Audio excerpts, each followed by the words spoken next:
Do you have an independent mind? If so, I hope you'll subscribe to my YouTube channel. Just click on the subscribe button, ring that little bell, and stay up to date with my daily content. Thank you.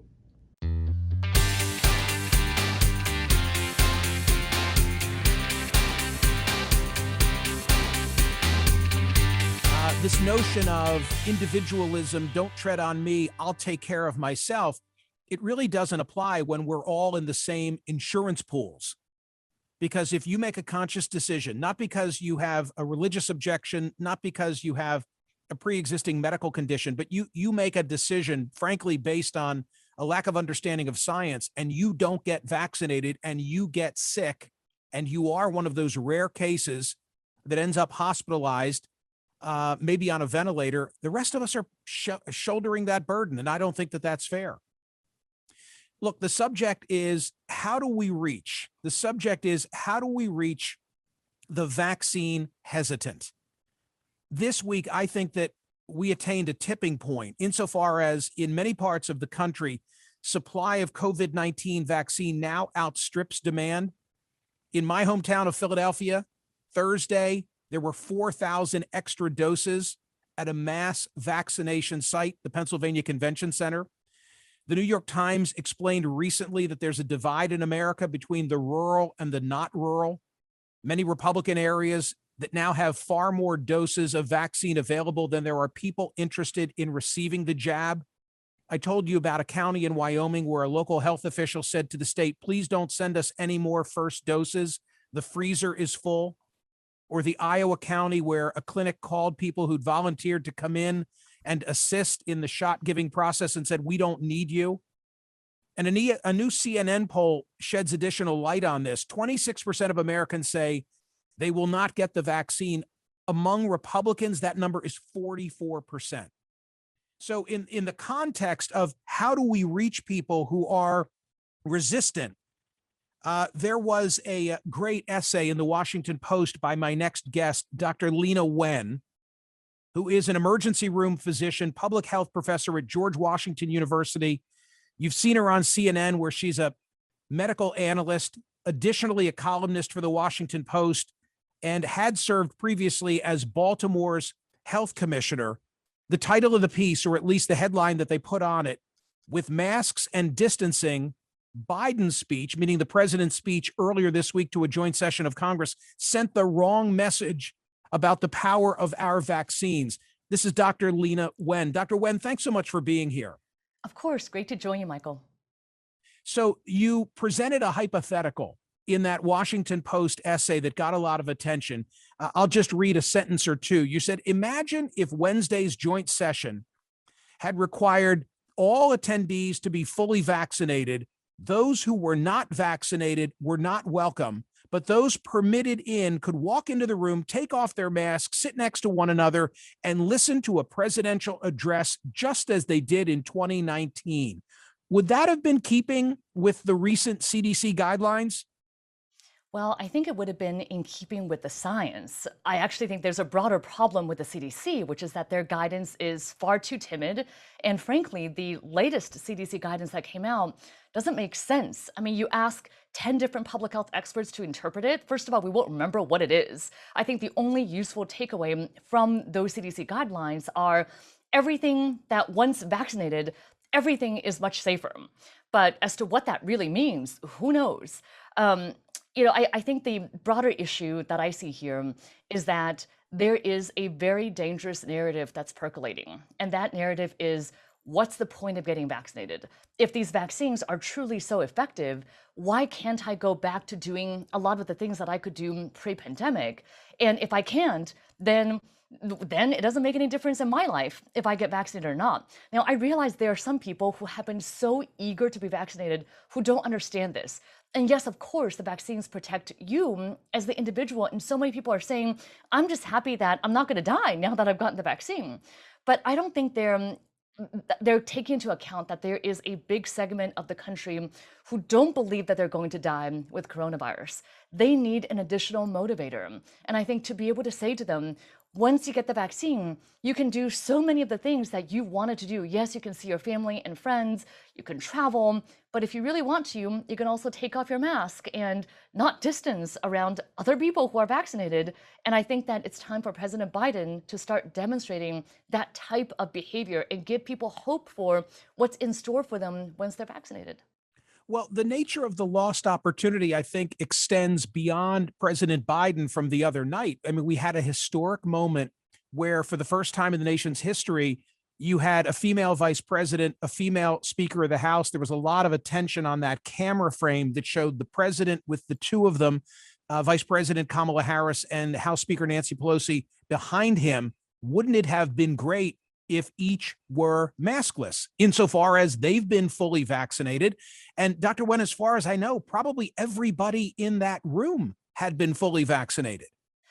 So from based on the media reports that I read, I don't think that everyone in that room was vaccinated.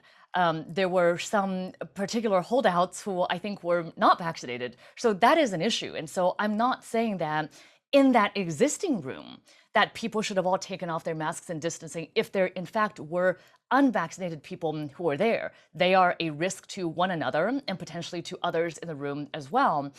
But what I'm saying in this case is, why not just have everyone be allowed in who is fully vaccinated? That also sets the tone that if you're going to be a leader in this country and a role model to the people that you serve, you should get vaccinated. If you choose not to, that's your own business, but there is a cost to that, which is you're not allowed into this joint session. And by the way, look at what these people get to do once they're fully vaccinated. They can essentially live like it's 2019. That's why I so applaud the colleges and universities that are requiring vaccination in the fall, because those students who are going to be on those campuses, they will have a normal college experience, probably without masks or distancing or other pandemic restrictions that other colleges still have to be applying. To your point, one of our sons goes back to campus as a junior in the fall, and the school has served notice. You must get vaccinated in order to come back to campus. I don't know if you've seen it, but there's an essay in today's USA Today by a former federal prosecutor named Michael Stern, who I think echoes a lot of your thinking. I'll read a paragraph if I may. Biden's wildly successful vaccine rollout means that soon everyone who wants a vaccine will have one. When that happens, restaurants, movie theaters, gyms, barbers, airlines, and Ubers should require proof of vaccination before providing their services. And it shouldn't stop there. Businesses should make vaccination a requirement of employment.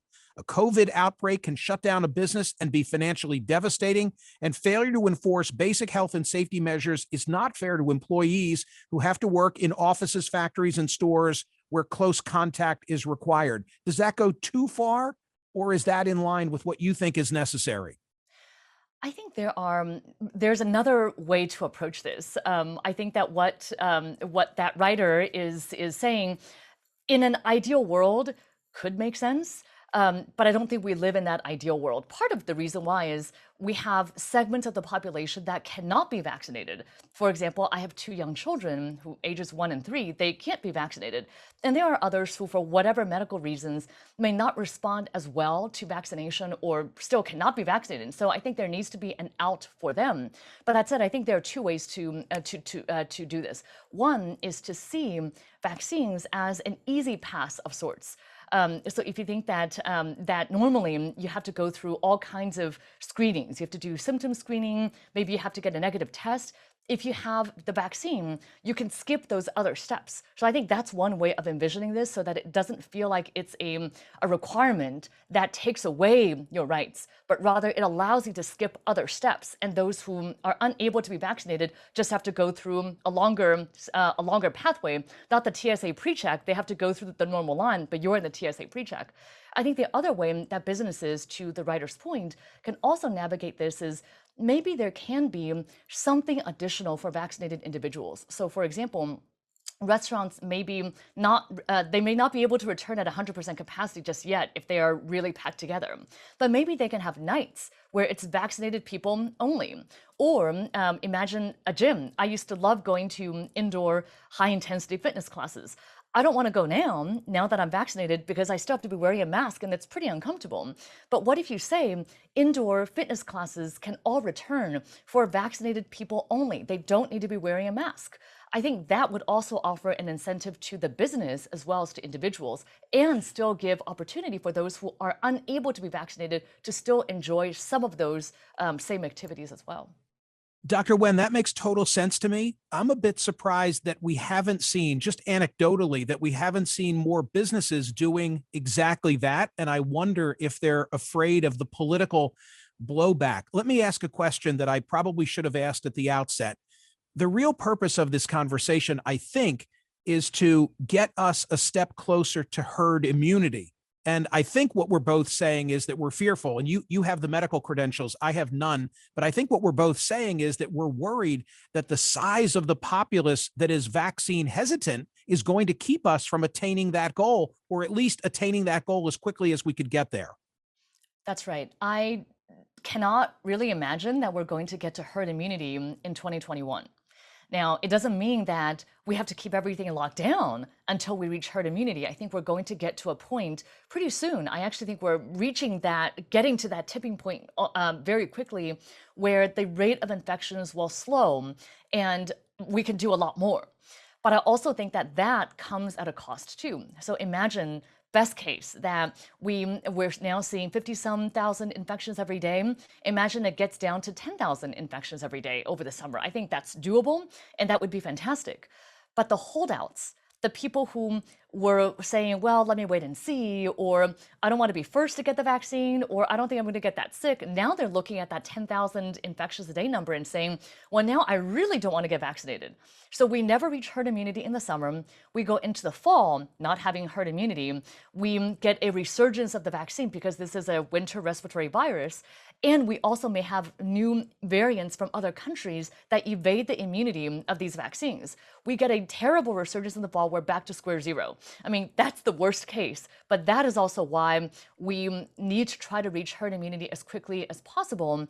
And I do think that there needs to be something else for individuals who are on the fence. That's a lot of the country. Millions and millions of people are on the fence. They're not anti-vaxxers. They need to have their concerns addressed, but they also need to see what's in it for them.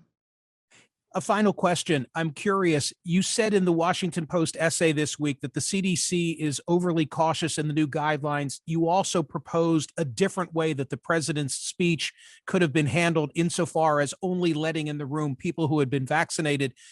Two very provocative ideas. I happen to think they make sense. Did you get a lot of blowback? I did, although I will also say that much of the public health community agrees with me. Some of them, for understandable reasons, don't want to be seen as criticizing the CDC. And look, I'm criticizing the CDC in a constructive way. I think they've done there, it's an incredible institution, a venerated institution. I also think, though, that public health guidance has to meet people where they are. If what everybody is doing, or not everybody, but if we're seeing record rates of travel in the country, and the CDC is saying, don't travel for non-essential reasons, it's so disconnected from reality that people are not going to listen. When the CDC says we have impending doom, and then actually we don't have impending doom, you can only do that so many times before you cry wolf too many times and you lose the credibility. And so I also think that so much of what President Biden and the Biden team needs to start doing is to look at where America is. If they are so far away from everyday Americans, their advice is not going to be heeded. And actually, I think that's a core principle of public health, to meet people where they are with a clear, practical guidance that they need at this point in their lives. Dr. Lena Wen, that was excellent. Thank you so much for being here. I appreciate what you wrote, and I appreciate your willingness to come by and share more thoughts with us. Thank you, Michael. Great to join you. Thank you, Dr. Wen.